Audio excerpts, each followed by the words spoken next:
Alhamdulillah saya sebelum sampaikan saya sudah menikah. Sudah menikah. Ya, jangan sampai. Jangan sampai. Oke. Dan istri pertama saya, alhamdulillah. Istri pertama saya dokter. Saya sudah punya 2 anak. Istri pertama dokter, istri kedua ini masih pemuda Muhammadiyah.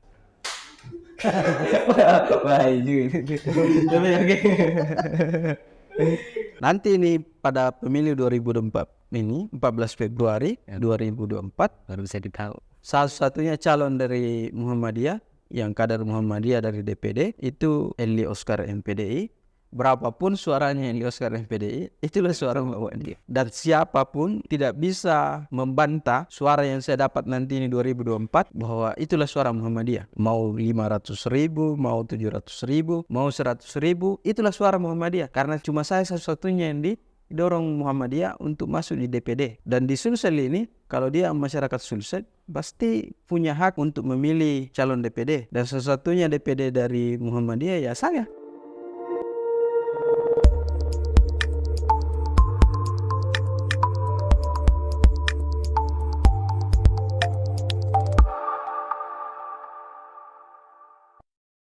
Assalamualaikum warahmatullahi wabarakatuh.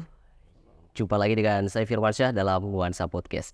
Alhamdulillah, puji syukur senantiasa kita panjatkan kehadirat Allah Subhanahu wa taala, di mana di kesempatan kali ini kita masih diberikan nikmat yang begitu banyak oleh Allah Subhanahu wa taala. Salawat serta salam senantiasa kita curahkan kepada baginda Nabi Allah Muhammad sallallahu alaihi wasallam.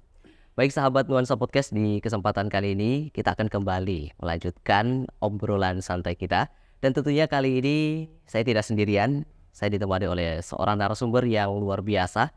Ya, beliau ini merupakan wakil dekan 3 Fakultas Agama Islam Universitas Muhammadiyah Makassar, yakni Kak Eli Oscar MPDI Hafizullah Ta'ala. Assalamualaikum warahmatullahi wabarakatuh, Kak. Waalaikumsalam warahmatullahi wabarakatuh. Bagaimana kabarnya, Kak? Alhamdulillah bikhair. Double medeceng gitu. Iya. Baik, Kak, ini suatu kehormatan, suatu kebanggaan buat kami pribadi, Ustaz, telah Ustadz menyempatkan hadir di kesempatan kali ini, ya sekaligus untuk berbagi cerita begitu, apalagi tentang kepemimpinan di kalangan anak muda. Akan tetapi sebelum melangkah jauh ke sana, Kak, mungkin bisa diceritakan terlebih dahulu bagaimana perjalanan pendidikan Kakak sampai di titik saat ini. Kamu persilahkan, Kak. Ya baik, bismillahirrahmanirrahim. Assalamualaikum warahmatullahi wabarakatuh. Waalaikumsalam warahmatullahi wabarakatuh. Sahabat-sahabat sekalian yang saya hormati, alangkah baiknya kalau saya perkenalan dulu. Boleh, Kak. Tak kenal maka ta'aruf kan. Nanti sudah ta'aruf baru muncul kasih sayang dan terakhir. Iya.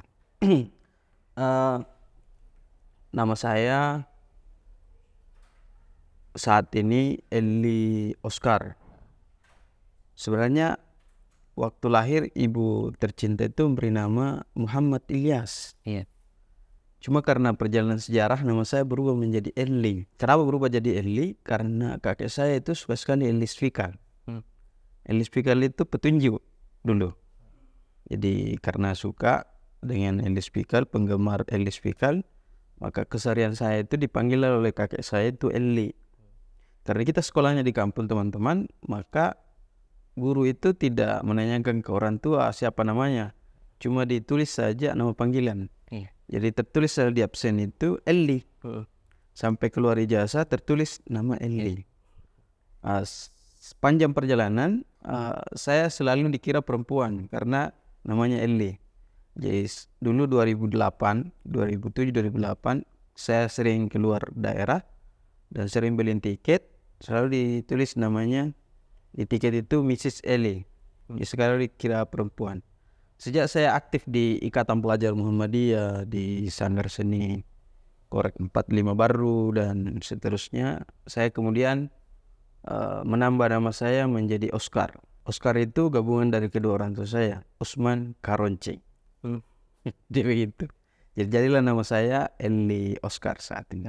Kenapa saya akrabkan itu jadi MPDI, saya tambah nama saya ikut titelnya karena selalu masih dikira bukan Islam karena namanya kan Eli Oscar. Selalu dikira Cina gitu karena sipit-sipit sedikit. apalagi kalau sudah desain sudah agak putih jadi dikira Cina. Saya sebenarnya bukan alumni sih, luaran dari pondok pesantren ke pondok pesantren. Jadi saya pertama uh, SD di kampung di Kabupaten Sinjai, tepatnya di Desa Sanjai. Jadi itu desa pertama di Kabupaten Sinjai menjadi Desa Sanjai, dari Sanjai jadi Sinjai. Saya setelah lulus SD saya masuk ke pondok pesantren Darul Hikmah Lenggo-Lenggo Kabupaten Sinjai. Selesai di sana SMP, masuk SMA Madrasah Aliyah, kemudian keluar dari pesantren itu masuk ke 77 pondok pesantren 77 Darul Hufaz Kajuara Bone. Kemudian tidak lama di sana keluar masuk di ada pesantren masih semi pesantren sih Darussalam di Sinjai Timur. Kemudian masuk di pondok pesantren keluar lagi dari situ masuk di pondok pesantren Darul Istiqamah Bongki Kabupaten Sinjai. Kemudian setelah itu keluar lagi masuk di dulu muallimin di Barru, Madrasah Aliyah Muhammadiyah pada Elok Barru. Jadi saya SMA saya dari Sinjai kemudian ke Bone kembali lagi ke Sinjai, terakhir saya selesai di Kabupaten Barru. Nah, dari Kabupaten Barru inilah kemudian saya aktif di Ikatan Pelajar Muhammadiyah, kemudian jadi pimpinan di sana, jadi ketua, kemudian masuk di sana dulu waktu selesai di Madrasah Aliyah itu dikasih pilihan apakah mau kuliah di Barru atau mau kuliah di Jogja atau mau kuliah di Madinah atau mau kuliah di Makassar. Orang tua angkat saya itu namanya Syekh Ruslan Abdullah. Dia memberikan pertimbangan kalau bisa di Makassar saja. Karena kalau di Makassar kalau sudah kuliah masih bisa dipanggil pulang untuk mengabdi di kampung kan, abdi di Kabupaten Barru. Nah, pada waktu itu saya masuk di Unisma Makassar ini jurusan PKU namanya, Pendidikan Kadar Ulama Tarjih. Itu sebenarnya angkatan pertama dari PUTM. Ya dulu namanya PKU, Pendidikan Kadar Ulama Tarjih Muhammadiyah. Saya ada 27 orang pada waktu itu. Utusan dari PDM Sulsel, kemudian tempatnya itu di Mapodang, di kampus Fakultas Agama Islam dulu, kampus 2 di Mapodang sana. Kemudian masuk di PKU, Pendidikan Kader Ulama Tarjih, tapi sambil di PKU juga masuk di Pendidikan Agama Islam. Tapi pada akhirnya yang jadi ulama itu hanya beberapa orang, karena kan teman saya itu semua masuk di aktivis. Dia masuk jadi ketua IMM, saya masuk di ketua IMM, kemudian masuk ketua BEM FAI Unisma Makassar, kemudian jadi presiden mahasiswa. Akhirnya keulamaan itu tertinggal begitu. Jadi tapi cita-cita kita ini mesti jadi ulama. Iya, insyaallah. Tapi tadi sempat mendengar bahwasanya pendidikan dari pondok pesantren ke pondok pesantren, Kak. Ini atas dasar apa, keinginan orang tua untuk menjadi seorang yang tinggi atau sebagaimana, Kak? Sebenarnya kalau latar belakang orang tua ini saya tuh menyedihkan untuk lanjut sekolah itu. Orang tua saya kan bukan orang yang berada, orang yang sederhana, dan orang yang pertama kali menunjukkan bahwa pendidikan itu penting adalah saya. Karena nanti setelah saya praksis dari saya 10 bersaudara, kakak saya yang pertama laki-laki dan dia memilih merantau ke Malaysia. Kemudian 2 kakak perempuan saya itu memang dia sekolah, tapi dia sekolah biasa saja. Dia di Madrasah Aliyah Negeri, itu biasa saja. Nanti setelah saya masuk di pondok pesantren, lalu kemudian saya pergi ceramah, jadi imam dan seterusnya. Nanti di situ baru orang tua merasa bahagia, bercampur sedih, karena saya dulu dilarang sekolah saya. Saya sekolah itu sembunyi-sembunyi. Jadi waktu lulus SD, orang tua saya ini kan tipenya takut sekali ngutang. Dan tidak ada biaya untuk sekolah, dan makanya dia berpikir bahwa sekolah itu biayanya mahal. Dan saya waktu itu beli pakaian sanawiyah, akan pakai celana panjang. Itu dari hasil saya pergi ambil jadi buruh di cengkeh, petik cengkeh. Kemudian waktu sekolah SD saya penjual es lilin itu yang dipikul itu. Itulah yang tabungan saya sedikit ada di situ. Kemudian ada tambahan dari saya habis lulus SD itu ikut sama sepupu untuk kemudian bisa dapat uang, dan itulah yang saya beli pakaian sekolah. Dan kan kalau setiap subuh mama pergi di pasar. Jadi kalau subuh kalau pulang dari sekolah itu pakaian disembunyi di bawah ranjang, dilempar sembunyi. Karena kita dilarang untuk sekolah, karena kan orang tua takut sekali kalau harus mengutang gara-gara anaknya sekolah. Jadi saya jalan kaki itu dari rumah di Kabupaten Sinja itu, di rumah ke sekolah. Nanti menjelang mau naik kelas 2, belum mondok pada waktu itu, baru ada kiriman sepeda dari kakak yang merantau. Tapi di awal itu saya ndak boleh kelihatan kalau saya sekolah, jadi pakaian itu disembunyi. Untung kalau subuh ibu pergi di pasar, itulah kesempatan untuk ambil pakaian untuk pergi sekolah. Begitu. Jadi ini kayak tidak ada jauh beda dengan dakwah Rasulullah itu Kak, yang pertama sembunyi-sembunyi, kemudian akhirnya terang-terangan. Ya, Nah, tapi terang-terangan itu setelah kelihatan bahwa didapat, jadi pakaian saya itu didapat sama ibu. Ini siapa pakaian ini? Kenapa ada pakaian sekolah? Oh, ternyata saya lanjut sekolah. Akhirnya karena anda ada biaya, orang tua juga keadaannya susah, jadi disuruh mondok. Akhirnya jadi mondok. Setelah mondok 1 tahun, tepatnya saya kelas 2 sanawiyah, alhamdulillah sudah bisa ceramah. Dan pada waktu itu itulah yang pertama kali orang tuanya terharu dan dituntutlah untuk bisa sekolah. Oke, luar biasa memang kalau beda pendidikan yang dulu dengan yang sekarang tentunya. Proses kepemimpinan saya ini ditempa di waktu masih belum masuk SD. Nah, saya sudah mengurus sapi, jadi pengembala. Itu di anak yang masih Jadi kalau saya lihat sekarang anak saya sudah ada 2. Anak saya yang kelas 1 SD, saya perhatikan, saya merefleksi kehidupan saya. Saya dulu belum masuk SD saya sudah ngurus sapi. Saya bilang, bayangkan anak kecilnya saya dulu ini ya, ngurus sapi gitu. Kalau perjalanan hidup saya kan sebenarnya kalau di kampung itu tidak ada orang yang percaya. Orang yang saya temui waktu itu, jadi dia sudah orang tua dan saya masih anak-anak waktu itu. Tidak ada yang percaya kalau saya jadi orang sebenarnya. Karena perjalanan hidup saya jadi anak pengembala. Ya, kalau saya dulu mengembala sapi, kalau teman-teman lihat ini muka saya, banyak sekali cerita kan? Itu artinya saya nakal sekali dulu. Nakal dengan kehidupan di kampung. Karena ini hancur-hancur muka ini karena begitu. Belum masuk SD saya sudah ngurus sapi. Saya sudah mengurus ternak. Jadi saya sudah 3 kali sebenarnya mengalami proses kalau saya boleh bilang ya diselamatkan oleh Allah Subhanahu Wa Taala lah. Karena saya diseret sapi sampai 1 kilo. Terlilit sapi, tali sapi baru diseret sampai 1 kilo. Jadi 3 kali kejadian, 3 kali juga pingsan. Tidak sadarkan diri. Artinya saya bilang, sebenarnya saya sudah berapa kali mati. Proses itu.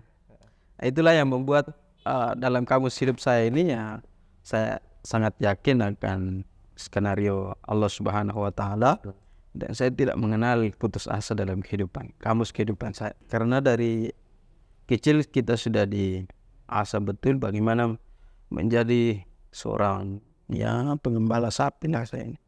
Kira-kira begitu. Jadi orang-orang di kampung saya itu tidak ada yang percaya kalau saya jadi orang sebenarnya. Bahkan saya sampai kuliah itu masih ada bilang katanya saya ke Makassar itu bukan untuk kuliah tapi jadi pemungut sampah pada seterusnya. Tidak ada yang saya sangin keadaan orang tua itu ya tidak memungkinkan untuk bisa lanjut kuliah. Tapi karena kegigihan, semangat dan tempaan dari Muhammadiyah lah yang membuat saya bisa sekolah dan bisa sampai saat ini. Ya. Tadi juga sempat disebutkan kakek ini sempat masuk dalam organisasi dan kepemimpinan, ya termasuk di IPM, kemudian di IMM, bahkan menjadi seorang presiden di mahasiswa itu sendiri. Sebenarnya yang melatar belakangnya mengenai kepemimpinan itu seperti apakah? Apakah ada dorongan memang dari orang tua untuk menjadi seorang pemimpin? Sebenarnya bibit-bibit kepemimpinan itu sejak saya berumur ya 5 tahun lah kira-kira begitu. 2 tahun sebelum masuk SD. Jadi saya sudah mengurus sapi. Bayangkan itu kalau sudah urus sapi, ditempah perasaan dan kecerdasan tersendiri untuk menjadi pengembala sapi pada waktu itu. Lalu kemudian waktu SD saya selalu terlambat sekolah, selalu terlambat datang ke sekolah dan tidak pakai alas kaki. Karena jauh sekali, saya biasanya lari dari kebun, dari urus sapi, kemudian lari ke sekolah. Saya memang selalu melihat kalau matahari itu sudah di atas pohon itu, berarti saya sudah terlambat. Tapi saya rajin. Seingat saya waktu SD, cuma 1 kali tidak pergi ke sekolah selama SD. Cuma sekali saja tidak pergi ke sekolah. Maksudnya tidak hadir di sekolah untuk belajar. Itu pun karena saya ngantar sapi dari kampus saya ke kota. Jadi jalan kaki mengantar sapi ke kota, dan itu artinya saya izin untuk tidak masuk sekolah hari Senin pada waktu itu. Saya ingat betul. Tapi saya tidak pernah walaupun saya rajin terlambat karena faktor alam ya, tapi saya selalu hadir di sekolah dan saya alhamdulillah selalu dapat peringkat di sekolah itu. Dan memang hancur betul lah kalau ceritakan. Makanya kalau ada film yang menyedihkan, yang film sedih, itu bagi saya tidak ada apa-apanya dibanding perjalanan kehidupan saya. Dari situ sebenarnya sudah belajar tentang kepemimpinan dan masuk di pondok pesantren di Darul Hikmah Lenggok-Lenggok Kabupaten Sinciai. Saya pernah sempat jadi presiden kampus ceritanya di situ. Jadi ketua di kampus di pondok pesantren itu, lalu kemudian masuk di Kabupaten Baru. Di Kabupaten Baru inilah kemudian saya banyak belajar tentang kepemimpinan, mulai masuk di Ikatan Pelajar Muhammadiyah, lalu kemudian ada sanggar seni juga yang banyak menimpa tempaan saya tentang kepemimpinan. Dan alhamdulillah di Kabupaten Baru ini saya jadi ketua pimpinan ranting namanya. Kalau di IPM kan untuk sekolah itu pimpinan ranting. Pimpinan ranting Muhammadiyah, lalu kemudian aktif di Pramuka juga, aktif di HW, lalu kemudian dari situ saya belajar, kemudian setelah lulus SMA saya masuk di Makassar. Saya jadi dulu di asrama, saya ketua asrama di PKU itu. Jadi bibit-bibit kepemimpinan itu memang dimulai dari awal. Jadi saya selalu berpikir dulu waktu masuk di kampus ini, di Universitas Makassar ini, hanya 2 cita-cita saya. Cita-cita pertama adalah menjadi orang nomor 1, yang kedua menjadi lulusan terbaik. Tapi sepanjang perjalanan saya berproses di kampus ini, saya tidak bisa menjadi lulusan terbaik karena saya di DO kan. Saya dulu di DO di kampus ini, di Universitas Makassar. Ya karena ya banyak hal lah. Kemudian saya tidak jadi di DO, saya cuma di skorsingnya 4 semester. Lumayan nih. Semester. Tapi karena begitu ya alhamdulillah sampai saat ini. Kalau saya tidak begitu, saya tidak melalui proses itu, ya tidak mungkin juga saya bisa jadi wakil dekan 3 saat ini. Jadi semua proses yang dilakukan oleh adik-adik mahasiswa hari ini ya itu hal yang sudah saya lalui. Jadi agak mudahlah untuk kemudian mendeteksi. Cita-cita saya cuma dua, jadi lulusan terbaik dan menjadi orang nomor satu di kampus ini. Memang sejak pertama kali masuk di kampus ini saya lihat brosurnya, saya bilang bahwa mungkin di tempat ini pasti banyak orang hebat yang bisa kita bersaing secara sehat. Dan alhamdulillah perjalanan itu setelah di Fakultas Agama Islam saya jadi ketua BEM.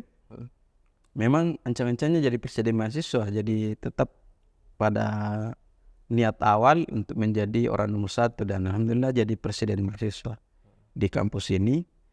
Cuma satu yang tidak jadi yaitu menjadi lulusan terbaik karena faktor itu tadi, ada trouble di jalan karena pada waktu itu yang saya soroti itu adalah masalah pembayaran di Fakultas Agama Islam.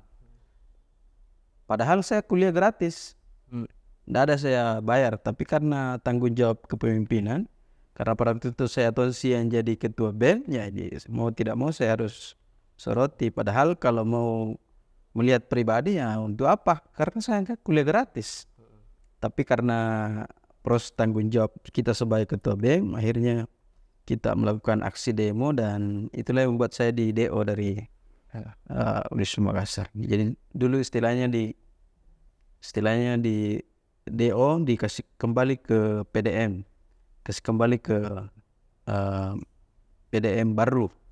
Jadi sahabat saya bertanya, maksudnya apa nih DO, bro? Saya bilang, ini maksudnya berhenti jadi mahasiswa. Akhirnya diurus, alhamdulillah tidak jadi di DO, jadinya cuma skorsing. Karena sudah rapat pimpinan jadinya skorsing. Bahwa apa yang kami perjuangkan itu memang benar, tapi caranya yang salah. Akhirnya tidak jadi di DO, jadinya cuma skorsing pas semester. Dan jadi dulu itu waktu di DO, saya bilang saya tidak bisa selesai ini kalau saya tidak jadi ketua IPM. Jadi faktor yang membuat saya jadi ketua umum pimpinan wilayah Ikatan Pelajar Muhammadiyah memang salah satu di antaranya itu karena saya bermasalah di kampus. Karena saya tidak bisa lagi kuliah kalau tidak punya backup besar dari IPM. Saya melakukan aksi itu, saya melakukan protes itu juga karena IPM sebenarnya. Karena Ikatan Pelajar Muhammadiyah. Saya ingat betul saya melakukan aksi itu 18 Juli 2011. Itu tepat hari kelahiran Ikatan Pelajar Muhammadiyah. Karena saya ini kader asli IPM gitu. Iya. Dan itu pula lah yang membuat saya kemudian berproses dan menjadi ketua umum di IPM Sulsel. Dan setelah jadi ketua umum masuk di KMPI, wakil sekretaris DPD KMPI Sulsel. Lalu periode berikutnya saya alhamdulillah diamanahkan oleh teman-teman menjadi sekretaris DPD KMPI Sulsel. Sebuah prestasi yang tidak semua anak muda bisa menggapai itu. Di umur 27 tahun saya sudah jadi sekretaris DPD KMPI. Dan itu semua proses dari presiden mahasiswa, dari ketua BEM, presiden mahasiswa, kemudian jadi IPM, kemudian alhamdulillah dipercaya sebagai sekretaris DPD KMPI Sulsel. Di samping itu ya saya jadi tenaga pengajar di SMP di Universitas Makassar. Kemudian jadi 2019 saya jadi tenaga ahli DPR RI mendampingi senior saya. Pada waktu itu ya sudah berproses juga itu. Saya di depak dari kampus. Saya malah aktif di sebagai tenaga ahli DPR RI dan pada waktu itu saya juga masuk di Kementerian Kesehatan. Saya masuk di CIPEICO, di USAID, From American People, mengurusi ibu-ibu hamil dan bayi yang baru lahir. Ada dulu program namanya EMAS, Expanding Maternal and Neonatal Survival. Jadi itu yang mengurusi ibu-ibu hamil dan bayi yang baru lahir. Dari semua proses itulah yang kemudian membuat saya di tahun 2018 itu karena sudah masuk di KMPI Sulsel sebagai sekretaris, sudah keliling Indonesia, keliling Sulsel apalagi. Lalu kemudian ya karena sudah tidak ada pekerjaan, ya masuklah kita sebagai dosen. Itu pun saya masuk jadi dosen di Universitas Makassar itu banyak pertanyaan yang muncul karena nama saya kan paling terakhir di pengumuman dosen yang harusnya FAI itu di tengah-tengah, tapi saya dibawanya Fakultas Kedokteran. Ya, seluruh proses sudah dilalui Kak, begitu luar biasanya dari kecil sudah diterpa, sudah biasa dengan ujian dan cobaan yang luar biasa yang mungkin mahasiswa ataupun anak muda sekarang ini tidak merasakan hal itu. Ya, Dan kemudian sudah sampai di titik menjadi seorang wakil dekan 3 Fakultas Agama Islam Universitas Muhammadiyah Makassar.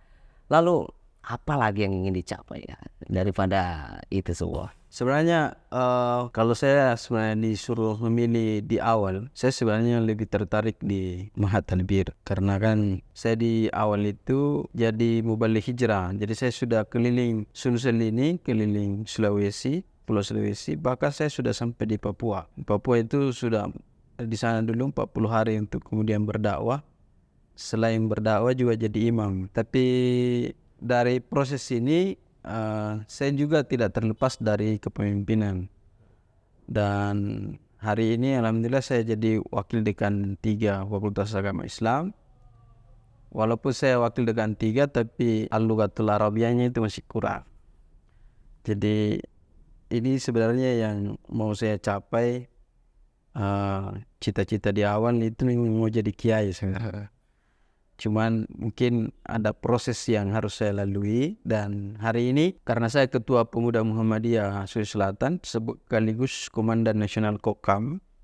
Pemuda Muhammadiyah itu kan salah satu di antara gerakannya itu adalah meneguhkan politik kebangsaan. Segenggam kekuasaan itu jauh lebih bermanfaat dibanding celoteh orang-orang yang punya banyak pemikiran tetapi tidak punya kekuatan politik. Maka Pemuda Muhammadiyah Sulsel ini setelah menimbang, setelah berdiskusi banyak, menghadapi pemilu 2024 ini harus ada dari kalangan anak muda Muhammadiyah ini yang juga harus masuk dalam kekuasaan, karena ternyata dakwah kultural dengan dakwah struktural itu jauh berbeda. Kalau dakwah kultural kan ya biasa saja, orang berdakwah puluhan tahun itu bahkan ratusan tahun itu sangat jauh berbeda hasilnya dibanding dakwah struktural 10 tahun.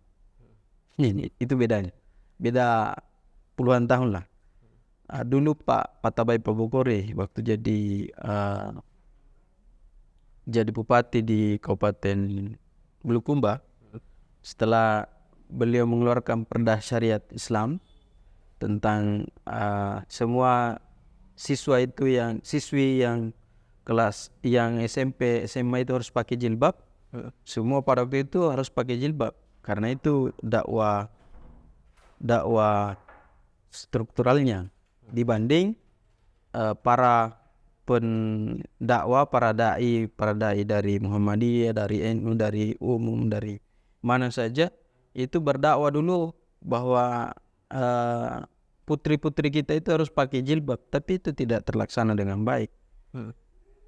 Tapi setelah dakwah strukturalnya jalan, dari penguasa langsung yang berdakwah, itu ternyata jauh lebih efektif. Nah, itulah yang membuat teman-teman pemuda Muhammadiyah berpikir bagaimana politik kebangsaan ini pemuda Muhammadiyah juga harus ada di situ. Tidak boleh Muhammadiyah ini lepas tangan dengan kekuasaan yang ada. Jadi kekuasaan itu harus dimiliki oleh Muhammadiyah. Itulah yang membuat teman-teman pemuda Muhammadiyah berpikir bahwa harus anak-anak muda Muhammadiyah yang sudah punya kapasitas untuk bisa masuk di situ. Maka saya sebagai Ketua Pemuda Muhammadiyah Sulsel, setelah berbincang dengan teman-teman, periode 2019 itu ada dari Muhammadiyah yang masuk sebagai calon DPD. Itu suara ayahanda Saiful Saleh itu 360.000. dia juara kelima dari 4 yang diterima. Jadi hampir jadi, sama dengan tidak jadi. Cuma hampir, karena dia juara 5 dari 4 yang diterima. Yang terpilih kan selalu 4 dari setiap provinsi, dan Pak Saiful Saleh itu dia juara kelima, dia dapat suara 360.000. Tapi pada waktu itu walaupun rekomendasi Muhammadiyah tunggal ke Pak Saiful Saleh, tapi ada juga kader Muhammadiyah yang lain yang maju, Kakanda Iqbal Pariwangi. Kakanda Iqbal Pariwangi ini dapat suara 286.000. Dia juara ke-6 dari 4 yang diterima. Jadi yang runner up dari yang diterima itu masing-masing dari Muhammadiyah. Jadi yang terbesar ke-5 dan ke-6 itu dari Muhammadiyah. Nah, teman-teman pemuda Muhammadiyah berpikir bahwa kalau pemilih Pak Saiful Saleh 360.000, pemilih Pak Iqbal Pariwangi 286.000, di tahun 2019, pasti di tahun 2024 ini juga yang memilih itu nanti memilih juga. Pasti mereka juga berpartisipasi dalam pemilu ini. Dan alangkah ruginya Muhammadiyah kalau tidak ada kader yang didorong untuk masuk di DPD RI. Dan disitulah kami teman-teman sepakati bahwa Ketua Pemuda Muhammadiyah yang didorong untuk masuk di DPD RI. Dan sampailah hari ini saya jadi calon anggota DPD RI. Dan dulu di menjelang penentuan calon tetap itu kan Pak Iqbal Pariwangi, Ayahanda Iqbal Pariwangi juga masih maju. Jadi dia maju di DPD dengan maju caleg.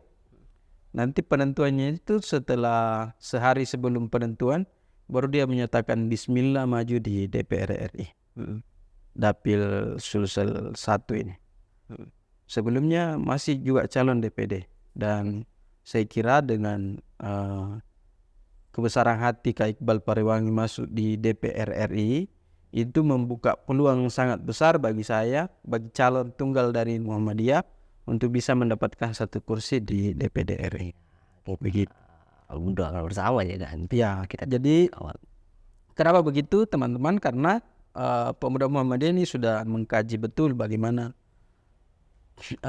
peluang-peluang yang bisa kita gapai di 2024 ini. Banyak juga di teman-teman di internal pemuda Muhammadiyah yang menjadi pengurus, yang hari ini jadi caleg, baik caleg provinsi maupun DPR RI. Itu rata-rata mereka teman-teman bersaing di situ. Dan utuhnya di 2024 ini satu-satunya calonnya dari saya, dari Muhammadiyah, saya sebagai pemuda Muhammadiyah. Kenapa begitu? Karena kan teman-teman pemuda Muhammadiyah ini, ya kalau boleh mengambil ibrah dari kisah Nabi Yusuf alaihissalam.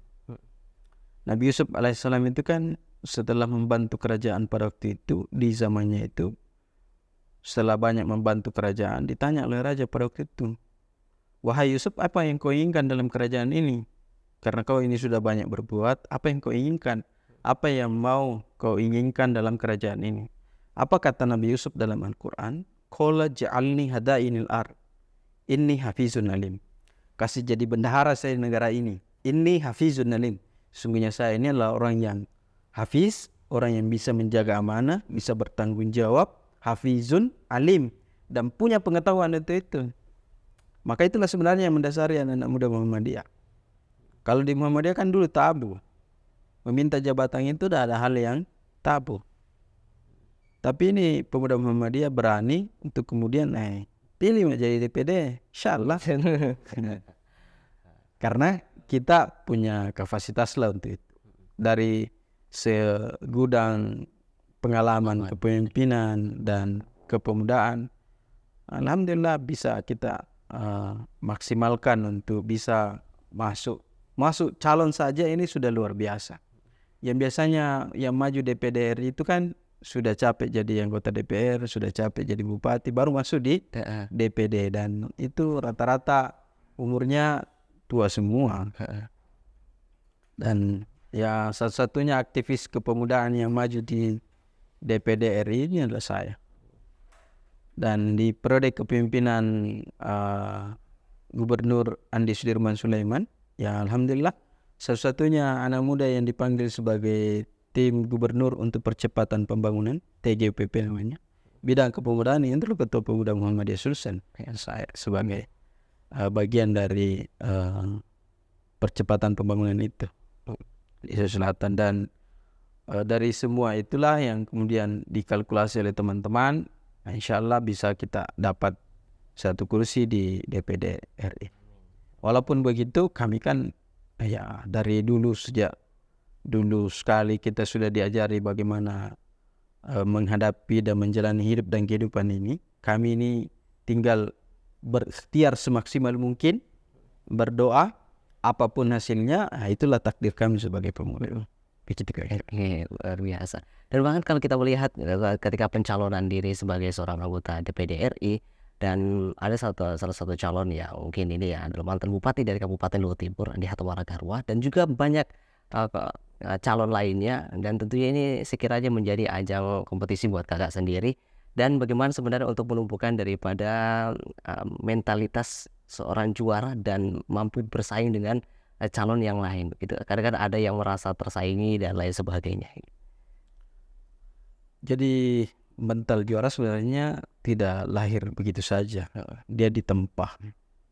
Jadi walaupun umur saya masih tergolong muda, tapi tempaan kehidupan sepanjang perjalanan waktu ini mengajarkan banyak hal terkait dengan bagaimana kepemimpinan dan sebenarnya tekad dan jiwa jawara itu ya sudah sejak lama kita miliki. Jadi kalau kemarin saya banyak berinteraksi dengan Ayahanda Muslimin Bando Bupati Endrekang, juga caleg DPR RI di Dapil Sulsel 3. Beliau ketika saya satu mobil, beliau menyatakan bahwa nak, yang penting yang kau harus persiapkan adalah siap kalah dan siap menang. Kalau kalah ya selesai, kalau kalah selesai udah, karena kita sudah kalah kan, nggak perlu lagi ada yang dipikirkan. Tapi siap menang ini harus juga disiapkan mental. Siap menang ini,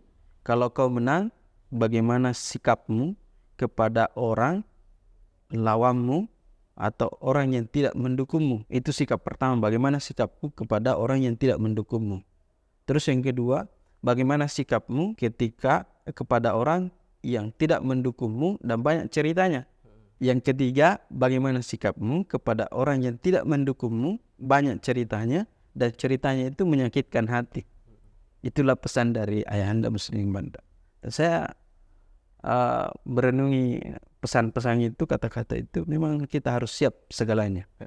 Jadi siap menang, siap kalah, siap menang. Harus mental itu harus ada. Kami sebagai anak muda Muhammadiyah yang dari sejak dulu kita ditempa bahwa apapun yang terjadi, yang penting kita sudah berusaha semaksimal mungkin, berdoa, berusaha, apapun hasilnya itulah takdir kita yang ditentukan oleh Allah Subhanahu wa taala. Bahwa kan jelas dalam Al-Quran juga jelas dikatakan bahwa boleh jadi kita mencintai sesuatu padahal itu tidak baik di sisi Allah Subhanahu wa taala, begitu pun sebaliknya.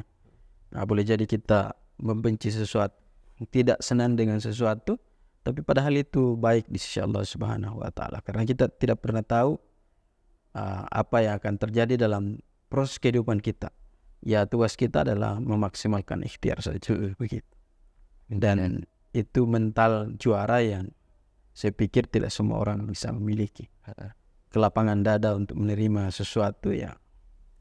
Makanya saya selalu mengatakan, lolos saja saya ini jadi calon di usia yang masih muda, yang tidak punya apa-apa ini, karena kita berangkat dari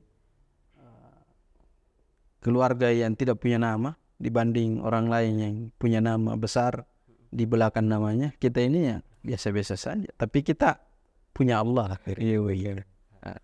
Dan yang menjadi pertanyaan ini sendiri, Kak, kita kan sebagai mahasiswa dari Fakultas Agama Islam itu sendiri sudah menjadi KKN sebagai seorang motivator dan juga apabila ada kegiatan-kegiatan yang sekiranya berkaitan dengan HMJ ataupun Hima Prodi itu sendiri, selalu berkonsultasi dengan kita sendiri. Dan insya Allah jika kakak lolos menjadi DPD RI ini, lalu bagaimana nasib kita ini? Ya tentunya kan kita selama ini kan di bawah naungan daripada wakil dekan diri itu sendiri Kak. Sebenarnya kalau dalil saya sebenarnya yang jadi DPD itu kan menjadi cambuk bagi teman-teman di Fakultas Agama Islam. Saya selalu mengatakan di mana-mana bahwa Fakultas Agama Islam ini adalah fakultas dunia akhirat. Dunianya dapat, insya Allah akhiratnya juga dapat. Maka dengan begini bahwa ternyata dari Fakultas Agama Islam juga bisa memegang kekuasaan, dan yakin dan percaya bahwa ketika dia alumni dari Fakultas Agama Islam yang jadi penguasa memegang kekuasaan, itu jauh berbeda dengan orang yang tidak ditempa dengan pendidikan Islam begitu. Dan ini menjadi cambuk bagi teman-teman yang ada di Fakultas Agama Islam, baik dia alumni maupun yang masih berproses. Sekiranya itu menjadi motivasi lah untuk kemudian ternyata ya senior-senior kita ini bisa. Kalau senior bisa, kenapa kita tidak bisa? Dan itu tentu menjadi contoh. Dan kalau dari sistem dan hasil perkaderan di Republik ini dari IMM misalnya, itu kan saya selalu mengatakan bahwa kalau orang berbicara proses perkaderan di IMM, itu di Indonesia selalu melirik ke Sulawesi Selatan. Di Sulsel ini, kalau di Sulsel ini orang selalu melirik ke Unisma Makassar. Kalau di Unisma Makassar ini orang selalu melirik ke Fakultas Agama Islam. Maka Fakultas Agama Islam inilah menjadi mutiara dari kampus ini. Kalau tidak ada Fakultas Agama Islam ini, matilah ini kampus. Karena di sini ruhnya. Kalau kata Pak Kiai Jamaluddin Amin, ya kalau tidak ada FAI, tidak ada Unisma. Karena di sini ruhnya. Teman-teman para penghafal itu kan di Mahat Alpir. Dan inilah mutiara yang dimiliki oleh Unisma Makassar. Saya kira begitu. Kira-kira begitu. Dan selama ini kan persepsi orang kalau dari Fakultas Agama Islam itu ya jadi pembaca doa saja. Ya dulu saya ingat sekali waktu saya masuk di KMPI Sulsel. Senior-senior saya dulu itu, senior-senior kita di KMPI Sulsel itu yang dari Muhammadiyah masuk di KMPI itu kerjanya harus cuma baca doa. Jadi pertama kali saya masuk di kepengurusan KMPI Sulsel, ketika waktu itu ada acara lalu saya dipersilakan untuk bisa baca doa, saya bilang saya bukan kerja saya. Dan saya buktikan kalau saya bisa jadi pucuk pimpinan di KMP itu. Nah begitupun dalam kehidupan kita. Sebenarnya karena teman-teman di Fakultas Agama Islam ini kadar pemahaman keagamannya sudah di atas rata-rata, maka alangkah baiknya ketika yang jadi penguasa itu adalah orang yang paham agama juga. Karena letak kejayaan agama dan bangsa ini ke depan itu diletakkan di generasi kita. Kalau generasi kita ini tidak dibekali dengan baik dan tidak dibangun mentalnya untuk kemudian berjuang bersama, nah ini yang tidak mungkin kita bisa dapatkan di masa-masa akan datang. Dan saya kira majunya saya sebagai calon DPD RI, ini kan pertanyaan, kenapa tidak yang dari misalnya Fakultas Ilmu Sosial Politik yang maju sebagai calon DPD? Kenapa justru dari Fakultas Agama Islam? Ya karena saya sungguh berkeyakinan besar bahwa alumni dari Fakultas Agama Islam, di samping dia berdakwah dan dakwah secara struktural itu jauh lebih besar progresnya dibanding dengan dakwah kultural biasa. Kalau teman-teman, kalau perbincangan inilah, kalau kita melihat sekolah-sekolah Islam terpadu, teman-teman baca kan? Sekolah-sekolah Islam terpadu itu dicetuskan oleh teman-teman dari partai tertentu yang berkuasa selama 10 tahun. Ternyata sekolah-sekolah mereka itu maju dibanding sekolah Muhammadiyah yang sudah ratusan tahun, karena dia didukung oleh kekuasaan. Maka dakwah secara struktural itu jauh lebih bermanfaat dan jauh lebih progres ketika itu dimanfaatkan dengan baik. Persoalannya sekarang, politik ini menjadi sesuatu yang masih tabu di kalangan keluarga besar Muhammadiyah. Muhammadiyah itu kalau dalam di Bugis itu namanya politik pasif. hanya untuk dirinya dan keluarganya. Betul. Misalnya kayak saya ini, mungkin ayahanda kita, ibunda kita di Muhammadiyah itu memang dukung dari rekomendasi Muhammadiyah. Tapi itu hanya untuk dirinya dan teman sekasurnya. Boleh jadi sampai di teman sedapur, tapi belum sesumur, belum se-PDAM ya gitu. Belum sampai ke masyarakat luas. Dia belum ada semangatnya untuk kemudian bahwa ternyata politik itu adalah sesuatu yang sebenarnya baik, tergantung siapa yang masuk dalam politik itu. Dan itulah yang menjadi kekurangan kita di Muhammadiyah. Belum sense of belongingnya itu belongingnya untuk merasa memiliki bahwa politik itu sesuatu yang baik untuk kita berdayakan secara bersama. Dan kita mensupport. Dari kalau Ayahanda Muhammadiyah Sulawesi Selatan ini sudah mensupport full bagaimana saya sebagai calon mendapat rekomendasi dari Muhammadiyah, rekomendasi dari Aisyah dan ortom-ortomnya.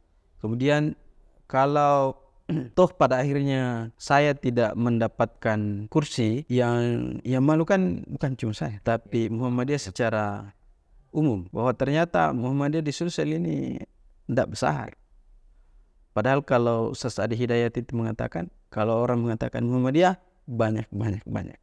Nah, di Sulsel ini ya selalu dipersepsikan bahwa ini adalah Zazira Muhammadiyah. Kita punya 13 perguruan tinggi Muhammadiyah. Masa person ini dikalah oleh Muhammadiyah dikalahkan oleh person? Kan tidak mungkin. Kalau Muhammadiyah ini memaksimalkan semua potensi, bisa lah dapat suara. Dan siapapun tidak bisa membantah suara yang saya dapat nanti ini 2024 bahwa itulah suara Muhammadiyah. Mau 500.000, mau 700.000, mau 100.000, itulah suara Muhammadiyah. Karena cuma saya satu-satunya yang didorong Muhammadiyah untuk masuk di DPD. Dan di Sulsel ini, kalau dia masyarakat Sulsel, pasti punya hak untuk memilih calon DPD. Dan satu-satunya DPD dari Muhammadiyah ya saya sebagai calon dari Pemuda Muhammadiyah, Ketua Pemuda Muhammadiyah. Jadi nanti apapun hasilnya ini, orang lain mau melihat Muhammadiyah, berapa banyaknya? Kan sekarang pertanyaannya,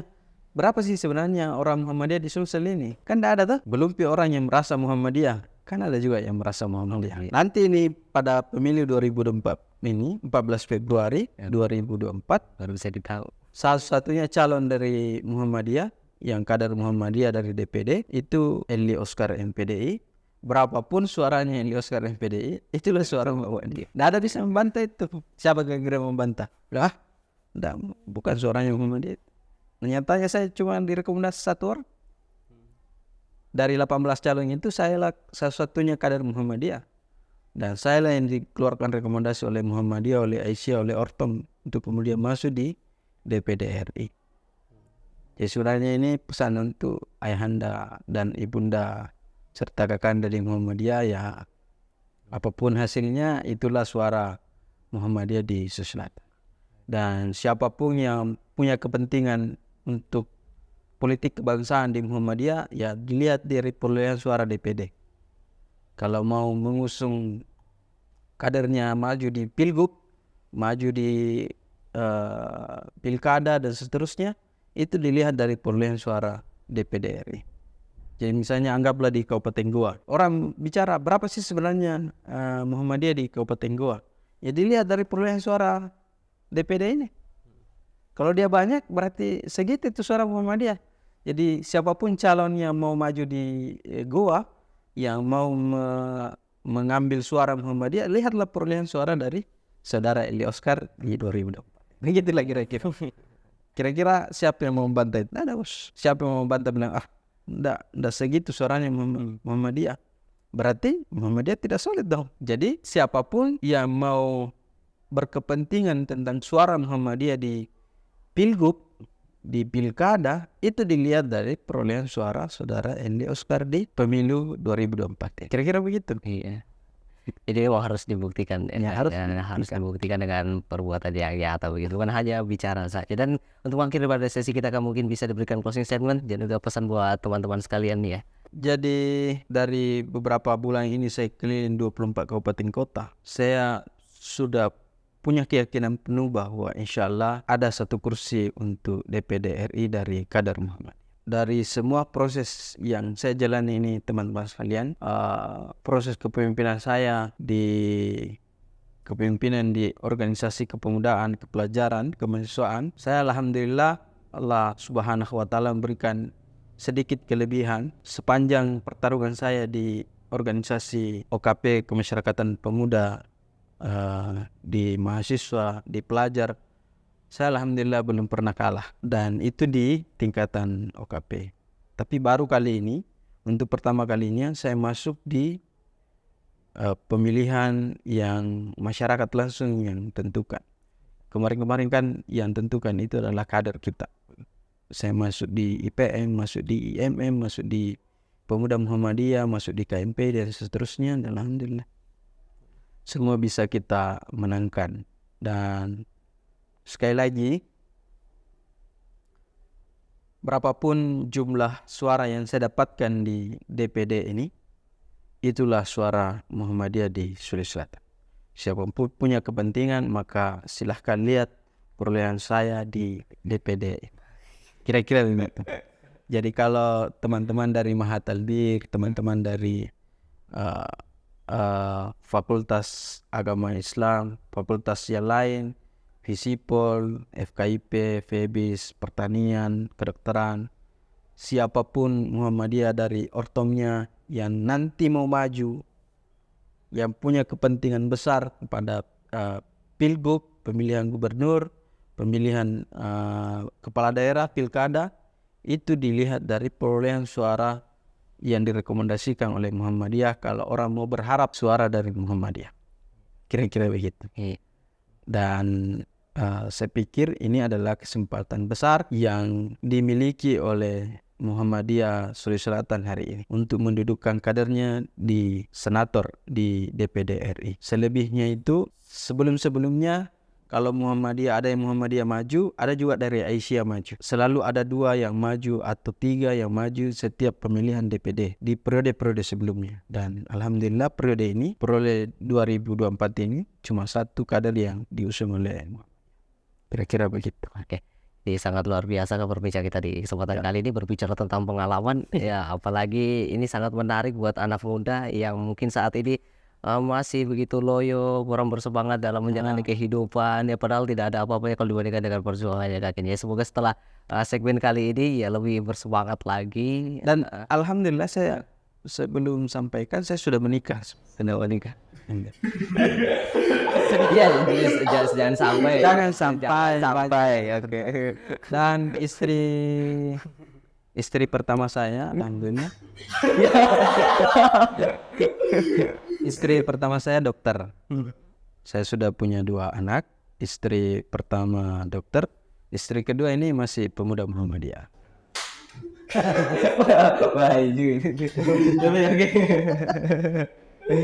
Ya, obrolan sangat bermanfaat sahabat Nuansa Podcast di kesempatan kali ini buat kita yang masih berdiri kokoh di barisan daripada pendukung Kak Eli Oscar ini. Jangan sampai kendor lagi ya untuk saling mengajar antara satu dengan yang lain. Sebagaimana yang disampaikan tadi, sangat luar biasa bagaimana perjalanan panjang dari narasumber kita di kesempatan kali ini. Kami ucapkan syukron jazakumullah khairan katsiran dan terima kasih banyak Kak atas kesempatan. Semoga di lain kesempatan kita bisa kembali bersua untuk berbagi cerita kembali, dan harapan kami tentunya Kakak pasti untuk mendapatkan untuk kebaikan bersama kita semua. Baik, boleh saya kasih bonus? Silakan. Untuk sukses di dunia ini teman-teman sekalian cuma 3 cara. Cara pertama adalah terlahir dari orang sukses. Tentu kita bisa lihat dalam kehidupan kita, ada orang yang begitu lahir dia sudah sukses karena dia terlahir dari orang sukses. Sukses yang kedua adalah menikah dengan orang sukses. Ini kesempatan bagi anak-anak muda yang ada di tempat ini. Dan mungkin juga pendengar. Menikah dengan orang sukses. Laki-laki sukses akan mendapatkan perempuan-perempuan sukses. Laki-laki baik akan mendapatkan perempuan-perempuan baik. Dan ini masih punya kesempatan yang sama untuk semua yang ada di forum ini. Dan mungkin juga pendengar. Yang ketiga dan yang terakhir adalah untuk sukses dunia ini cuma butuh kerja keras, kerja cerdas. dan kita semua punya kesempatan yang sama untuk bisa bekerja keras dan bekerja cerdas. Selain itu tidak ada, cuma 3 cara. Iya, oke. Nah, itu pesan dari Kak Eli Oscar MPDI yang telah menemani daripada aktivitas kita di pagi hari ini atau di kesempatan kali ini tentunya. Semoga membawa manfaat untuk kita semua, pasti untuk membawa manfaat, dan kami ucapkan sekali lagi Kak terima kasih banyak. Siap. Sehingga sahabat Nuansa Podcast, sekira ini ya yang bisa kita berikan pada kesempatan kali ini. Ya, semoga ini bermanfaat, kurang dan lebihnya mohon dimaafkan. Barakallahu fikum. Assalamualaikum warahmatullahi wabarakatuh. Waalaikumsalam warahmatullahi wabarakatuh. Terima kasih banyak. Siap. Thank you.